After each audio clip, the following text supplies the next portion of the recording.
बड़ी बहू वर्षा हर काम में बहुत तेज थी। वहीं छोटी बहू हर्षा हर काम आराम से करती।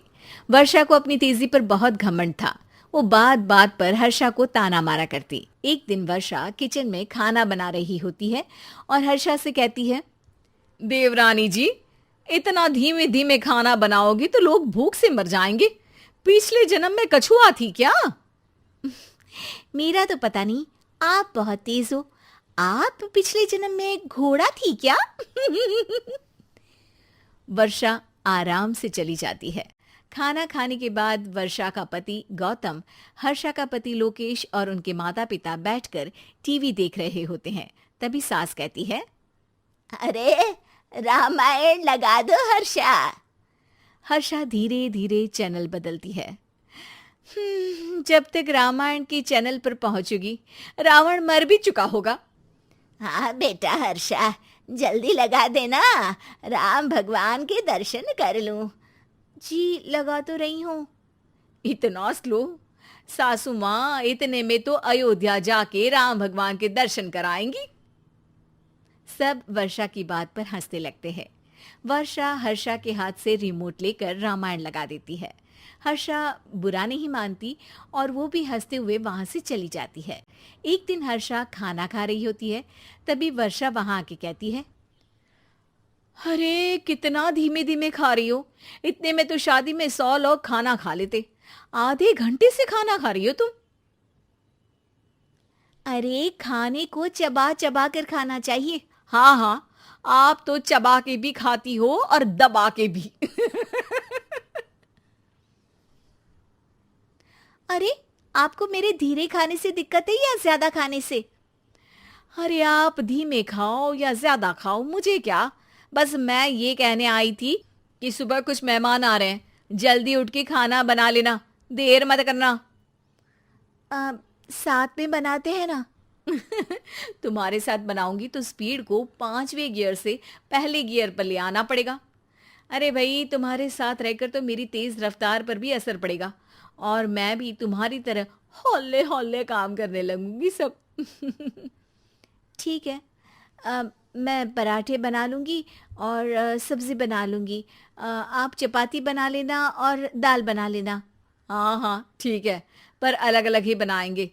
अगले दिन हर्षा जल्दी उठ के काम करने लगती है और वर्षा सुबह उठ के ये सोच के वापस सो जाती है कि काम तो वो तेज कर ही लेती है। अगर थोड़ी देर सो भी जाएगी तो भी हर्षा से पहले तो काम निपटा ही लेगी।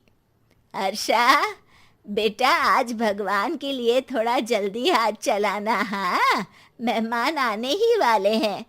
जी हाँ माँ, आटा गूंद लिया है, आलू उबल रहे हैं, पराठे बनाने ही वाली हूँ, फिर सब्जी भी बना लूँगी। इतने में ही वर्षा वहाँ आ जाती है। माँ जी, मेरा तो आप टेंशन ही मत लो, अभी उठी हूँ, लेकिन देखना खाना फटाफट राजधानी एक्सप्रेस की स्पीड से बना दूंगी। इतने में ही मेहमान आ जाते हैं। आइए आइए आइए, खाना बन ही रहा है, चाय बनवा लेती हूँ पहले आपके लिए। सास किचन में आती है। वर्षा, वो लोग आ गए, चाय बना दे जल्दी से।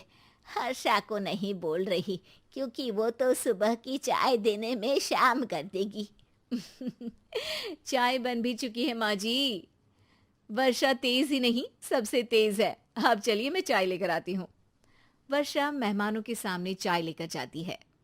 ये हमारी बहू है वर्षा, तेज वर्षा कहते हैं इसको। हर काम में इतनी तेजी रखती है जैसे मिल्खा सिंह भाग रहा हो। अरे वाह वाह, फिर तो खाना भी जल्दी मिलेगा हमको। हाँ हाँ, आप चाय नाश्ता खत्म कर लेंगे, उसके पहले ही वर्षा जल्दी से स्वादिष्ट खाना भी लेकर आ जाएगी। वादा तो कर लिया जल्दी खाना देने का। आपकी चपाती भी नहीं बनी और दाल भी नहीं उबली। फिर भी तुमसे पहले काम खत्म हो जाएगा मेरा। तुम्हारी तरह नहीं हूं, घड़ी की सबसे पतली सुई की जैसे धीमे धीमे धीमे काम करती हो तुम। बस वर्षा अपने तेज हाथों से दाल कुकर में चढ़ाती है और आटा निकाल के गूंथने लगती है।